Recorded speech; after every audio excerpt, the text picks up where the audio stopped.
নমস্কার বন্ধুরা। তো সকালবেলা দেখো আমি আমার ঘরের জানালা খুলে দিলাম, আর জানালা খোলার সঙ্গে সঙ্গেই দেখো সবুজ মাঠ ঘাট আর মুক্ত বাতাস একদম আমার ঘরের ভিতরে মানে খিলখিলিয়ে গেল। এত সুন্দর পরিবেশটা না, দেখো আমার ঘরের সামনেটাও এরকম। তো এটা হচ্ছে জানালা আমার মানে ঘরের, যদিও আমরা ঘরে হচ্ছে থাকি না, দুটো ঘরে, একটা তো আমরা সেরকমভাবে ব্যবহার করি না, একটা ঘরে তো খরগোশ থাকে আর একটা ঘরে হচ্ছে আমরা ঠাকুরটা রেখেছি আমাদের। আর এই যে এই বারান্দাটায় আমরা হচ্ছে ঘুমাই। তো এখানে আমরা ঘুমাই তার কারণ যারা আমার পুরনো বন্ধু তারা জানে যে আমার আগে যে রান্নাঘরটা সেখানে আমরা ঘুমাতাম, প্রচুর সমস্যার মধ্যে দিয়ে মানে কষ্ট করেছি। তো সেই জায়গায় দাঁড়িয়ে এখন অনেকটা ভালো আছি, বা কি বলে রাতের বা দিনের ঘুমটা ঠিকঠাক হয়। সকালবেলা উঠে একটা মুক্ত বাতাস বয়ে যায়, সকালবেলা যা ভালো লাগে না। এই যে জানালাটা খুললাম, দেখলা যে কত সুন্দর একটা প্রাকৃতিক দৃশ্য। তো এরকম আমার বাড়ির সামনেটাও। তো আমি হচ্ছে আজকে যে টুকটাক কাজগুলো মানে সকালবেলায় যে কাজগুলো থাকে সেগুলোই তোমাদের সঙ্গে শেয়ার করছি, কারণ প্রত্যেক দিন আমি ব্লগ ভিডিও শ্যুট করি, সেটা আমার ইউটিউবে যায় মিনতি মনিকা পরিবারে, আর হচ্ছে আমার পেজ যেটা আছে মনিকা সেখানে যায়। এখানে সেরকমভাবে ব্লগ ভিডিও দেই না, দুদিন দিলাম তো একটু সমস্যা হওয়ার জন্য দিচ্ছি না, যেহেতু এখানে আমি লাইভ অনুষ্ঠান করছি 5টার সময়, প্রত্যেক দিনই চেষ্টা করি। তারপর এমনি টুকটাক ভিডিওগুলো দেই, ওই জন্য ভাবলাম যে পেজটা তো পড়েই আছে, তো পেজে আগে হচ্ছে আমি ব্লগগুলো দিতাম, ওই জন্য ব্লগ ভিডিওগুলো ওখানেই দিচ্ছি। তো আজকে ভাবলাম যে তোমাদের সঙ্গে শেয়ার করি যে সকালবেলায় আমি কি কাজগুলো করি, সেই জন্যই হচ্ছে আজকে শ্যুট করা। তো অবশ্যই তোমরা জানাবে যে কেমন মানে হয়েছে বা কেমন লাগছে, বা তোমরা এরকম ধরনের ভিডিও চাইছো কিনা আমার কাছ থেকে। তো সেই জন্যেই হচ্ছে ভিডিওটা শ্যুট করা।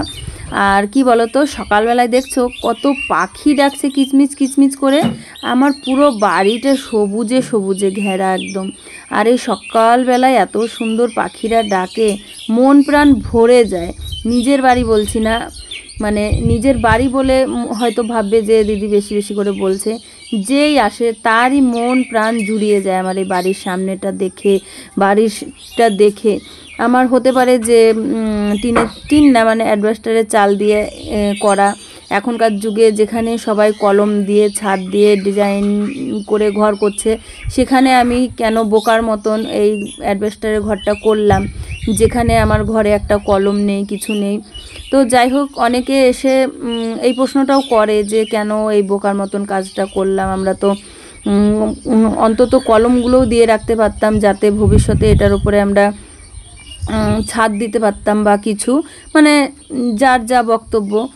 কিন্তু আমি তো জানি যে আমার কতটা সামর্থ্য বা আমি কতটা সামর্থ্যে কুলাতে পারবো, আর এই বাড়িটুকু আমার কতটা প্রয়োজনে ছিল। যারা আমার আগে দেখেছো ইউটিউবে ভিডিও তারা জানো যে কতটা প্রয়োজন ছিল আমার এই ঘরটা। সত্যি এই ঘরটা করে আমি অনেক শান্তিতে আছি। অনেকে এসে বলে, তখন হয়তো মনটা একটু খারাপ হয় যে হ্যাঁ ঠিকই তো, কেন কলমটা দিলাম না, ভবিষ্যতে এখানে ঘর করার কোনো প্ল্যানিং নেই, ঘর করার জায়গা আমরা ছেড়ে রেখেছি, তবুও মনে হয় যে ভবিষ্যতে ওইদিকে ঘরটা করলেও এটার উপরে যদি ছাদ দিতে চাই তখন তো হবে না, এরকম একটা। তো যাই হোক, সেটা মনে অতটা গেঁথে নেই না, কারণ এটা আমাদের দরকার ছিল। তো সেই জায়গায় দাঁড়িয়ে বড় বড় মানে যাদের অট্টালিকার মতন ঘর করছে তাদের কাছে সেটা তাদের অট্টালিকা, কিন্তু আমার কাছে আমার এটাই অট্টালিকা। তা আমি হচ্ছে সবথেকে বড় কথা, আমি কম জায়গায় থেকে থেকে এতটা কষ্ট পেয়েছি, মানে সে বাবার বাড়িতেও ছোট জায়গায় থেকে থেকে যেই ঘরটা হলো, ঘর করার মানে যে বছর মানে হলো সেই বছরই আমার বিয়ে হয়ে গেল, এসে আবার সেই ছোট ছোট ঘরের মধ্যে থাকা। ওপরের ঘরটায় আমি দেখাবো তোমাদেরকে, কোনো দিন হয়তো দেখবে। ওই ওপরের একটা ঘরের মধ্যে আমি সব কিছু করেছি, রান্না, থাকা, খাওয়া, যত জামা কাপড় সব। তারপর আবার নিচে রুমটা করেছিলাম, ওখানেও সব কিছু। মানুষের জানো তো যে জিনিসের আশার শেষ থাকে না, তো যখনই যে জায়গাটা করি ভর্তি হয়ে যায়। যেমন এই বাড়িটা করতে করতে এতগুলো জিনিস নেওয়া হয়ে গেছে, এই বাড়িটাও ভর্তি হয়ে গেছে। ওই বাড়ির জিনিস এখনও পর্যন্ত কিছুই আনিনি আমরা, তাও। তো যেটা বলছিলাম যে আমি হচ্ছে ঘরটা খুব খোলামেলা করেছি, যদিও আমি মানে এই যুগে দাঁড়িয়ে কলম ছাড়া ঘর করেছি, মানে ছাদ না দিয়ে অ্যাডভেস্টার দিয়েছি। আমার বারান্দাটা এতটাই বড়, প্রচুর বড়, আবার দুটো ঘর করেছি খুব বড় বড়, একটা ঘর হচ্ছে 16-14, একটা 12-14, কারণ আমি মানে অল্প জায়গায় থেকে থেকে অতিষ্ঠ হয়ে গেছি তার জন্যে। তো যাই হোক, আমার কুঁড়ে ঘর আমার কাছে রাজপ্রাসাদ। আর সত্যি কথা বলতে কি, প্রাকৃতিক দৃশ্যটা আমার বাড়ির সামনে মানে দেখতে হলে পরে আমার বাড়ির সামনে আসতে হবে। মানে একটা বাড়ির সামনেটা যে এতটা সুন্দর হয়, মানে যারা আসে তাদের একটাই বক্তব্য যে একদম খোলা মাঠের হাওয়া পায়, মানে এত ভালো লাগে বলে বোঝাতে পারবো না। আমি হচ্ছে সকালবেলা বিছানা তুলে নিয়ে এই সব মানে গোছগাছ করে ঝাটপাট দিচ্ছি। আর আমি সব জায়গাতেই বলি, আর তোমাদেরকেও বলছি, যে আমি না সব কাজ ভালো পারি, চুপি চুপি বলছি, কিন্তু ঘর গোছাতে পারি না। মোটেই ঘর গুছিয়ে রাখতে পারি না, প্রতিদিন জামা কাপড় গোছাতে পারি না, দিয়ে তারপর জামা কাপড়ের ভুর হয়ে যায়। আমি এটা পারি না, আমার মধ্যে এই জিনিসটা নাই, কেন জানি না সেটা। কারো যদি কোনো টেকনিক জানা থাকে অবশ্যই বলবে। এত চেষ্টা করব যে প্রত্যেক দিনের জামা কাপড় গুছিয়ে রাখবো, কিছুতেই পারবো না। তারপরে হচ্ছে গুছিয়ে রাখলে পরে ওই যেমন ছেলে তেমন বর এলোমেলো করে দেবে। তাই বলে ভেবো না যে ছেলে বর আমার হাতে হাতে কাজ করে দেয় না, প্রচুর কাজ করে দেয়। আমার বর হচ্ছে নিজের জামা কাপড়গুলো হচ্ছে কাজ থেকে এসে একটু সার্ফ দিয়ে কেচে দেবে, সঙ্গে যদি ছেলেদের থাকে সেগুলোও দেবে। আর ছেলেদের ক্যারাটের ড্রেসগুলো তো বেশিরভাগ ওই কেচে দেয়, সামনে পুকুরে নেমে কেচে দেয়। আবার ছেলেরাও করে, জল এনে দেয়া, ঝাড় দেয়া। তারপর বড় ছেলে এখন মানে কাচাকুচিটা করতে পারতো না, এখন করে নেয়, কারণ দেখে যে মা এতটা ব্যস্ত থাকে, মানে নিজেরগুলো নিজে করে নেয়। কারণ এখন যাদের সঙ্গে ওঠা বসা করে সেই জায়গায় মানে নোংরা জিনিস বা ছেঁড়া ফাটা তো যেমন তেমন, মানে একটা জামা ছোট থেকেই আমি অভ্যাস করেছি এটা, যে একটা জামা একবারই পরবে, দ্বিতীয়বার আর পরবে না। আমিও সেই যতই কষ্ট হোক ছোট থেকে দুটো ছেলে মানুষ করেছি ওই রকমভাবেই, তাদেরও ওইটাই অভ্যাস হয়ে গেছে। তোমার দাদারও তো ওই অভ্যাসটা আছেই।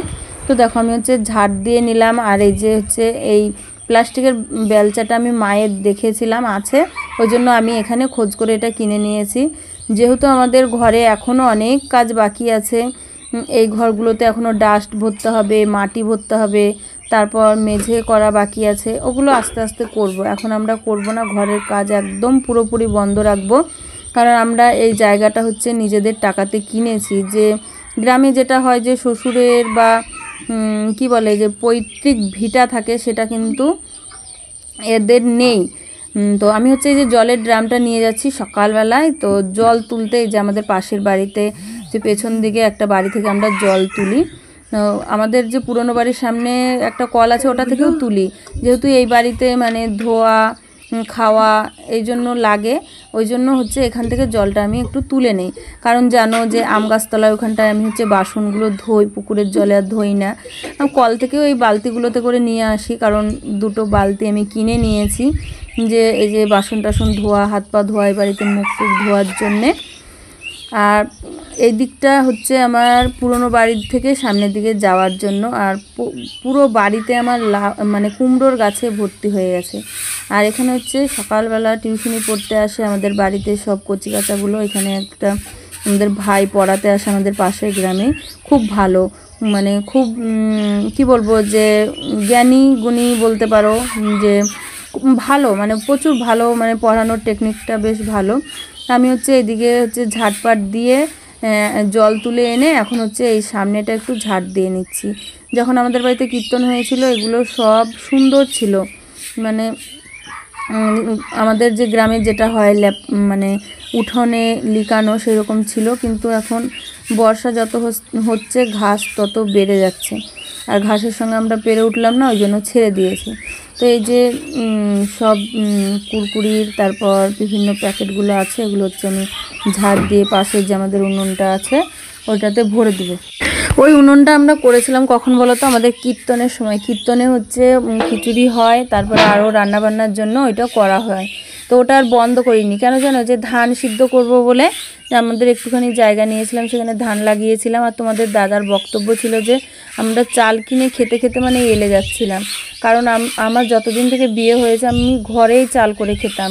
এই 2-3 বছর ধরে না চালটা করা হয় না, মানে ধান কিনেও হলেও মানে চালটা করতাম। আগে যে ঘরের পেতাম সেটা না, মানে ধান কাটতো তোমাদের দাদা, সেখান থেকে ধান পেতাম, সেগুলো করতাম। আর তারপরে হচ্ছে কিনে করতাম। তো এখন 2-3 বছর ধরে সেটাও বন্ধ হয়ে গেছে। তো এবার একটুখানি লাগিয়েছি। আর তোমার দাদার বক্তব্য হচ্ছে যে ধান কিনে চাল করে নেব। ঘরে চাল থাকলে পরে মানে আর কিছু থাক আর না থাক, ঘরে যদি চালটা থাকে না, তাহলে চাল আর তেল, মানে তাহলে মনে হয় যে হ্যাঁ ঘরে সব কিছু আছে। তো সেই জন্য হচ্ছে উনুনটা বন্ধ করিনি। আর এই যে একজনা দেখো চলে এসছে টিউশনি পড়তে। এটা হচ্ছে আমার বাড়ির সামনের দিকটা। আর ওই যে কোনাতে ছোট ছেলে দাঁড়িয়ে আছে দেখতে পাচ্ছ। আর ওখানে যত জামা কাপড়, ওই যে বললাম তোমাদেরকে যে আমি ঘর গোছাতে পারি না, ওটাতে একবারে ফেল। আমার ছোটো বোন খুব ভালো পারে ঘর গোছাতে, একদম একটুখানি জায়গাতেও এত সুন্দর করে টিপটপ করে রাখবে না। তারপর ও সাজার জিনিসগুলো এত সুন্দর করে গুছিয়ে রাখে। আমি মোটেই পারি না বাবা, কি যে করি। ওই যে একটা কথা বললাম, যদি কোনো টেকনিক থাকে তাহলে আমাকে বলবে। তো আমি হচ্ছে এই সামনের দিকটাও ঝাড় দিয়ে নিচ্ছি। এরা হচ্ছে টিউশনি পড়তে এসেছে। তো সকালবেলায় আমাদের গ্রামের মেয়েদের যেটা হচ্ছে কাজ থাকে, কি বিছানা তোলা, ঝাড় দেয়া, উঠোন ঝাড় দেয়া, ঘর ঝাড় দেয়া, তারপর দুয়ার ঘরে জল দেয়া, মানে গোবর জল যেটা, তারপরে বাসন ধোয়া, এগুলোই করছি। আর কি বলো, তো এগুলো করতে করতে ওদের সঙ্গে একটুখানি করে গল্পও করে নিচ্ছি, টিউশনি পড়াতে আসবে। আর এই যে সামনে যে দাঁড়িয়ে আছে, এ হচ্ছে আতিফ। এ হচ্ছে কি বলতো, ফেসবুকে আতিফ নামে আছে ওর হচ্ছে আইডি। ও সেখানে ড্যান্স ভিডিও করে, খুব ভালো ড্যান্স করে, একদম প্রচুর ভালো ড্যান্স করে। কেন বলো তো, মানে ও কারো কাছে শেখে না, নিজেই করে, সেই জায়গায় দাঁড়িয়ে খুব ভালোই করে বলবো। আমি হচ্ছে ক্যামেরাটা আবার সেট করে নিচ্ছিলাম। যারা আমরা ভিডিও করি তারা জানো যে একটা ভিডিও শ্যুট করতে আমাদেরকে কতখানি খাটতে হয়, বা কত রকম করে আমাদেরকে মানে অ্যাঙ্গেল চেঞ্জ করতে হয় এগুলো। তো এই করতে করতে কিন্তু আমাদের যেই কাজটা 10 মিনিটে হয়, সেই কাজটা হচ্ছে 20-30 মিনিট লেগে যায়। তো চলো আজ এইটুকুই শেয়ার করলাম, এরপরে হয়তো তোমাদেরকে যেটুকু পারবো শেয়ার করব। তো আজকের মতন এখানে টাটা, চলো বাই।